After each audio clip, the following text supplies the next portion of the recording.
Жетісу облысының тіл оқу әдістемелік орталығы Ескелді аудандық филиалының тыңдаушысымын. Мұқағали Мақатаев. Үш бақыттым өлінің.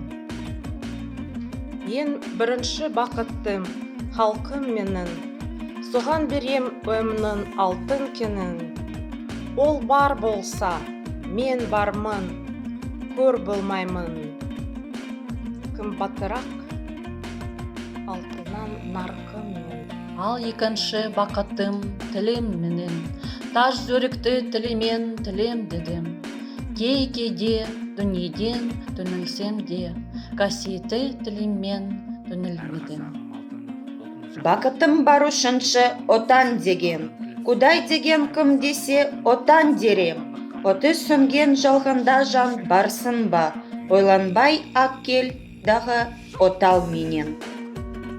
Түтін түтет өс үрбі көгере бер. Немерелер көбейсін шөберелер. Жадыңда ұста, жақсылық күтпегейсің.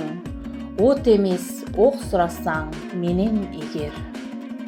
Уж бердей бақытым бар алақанда, мене мұндай бақыты жаратарма. Уж күн нұрын төгеді аспанымнан, Атырау, Алтай, Арқа, Алатауға.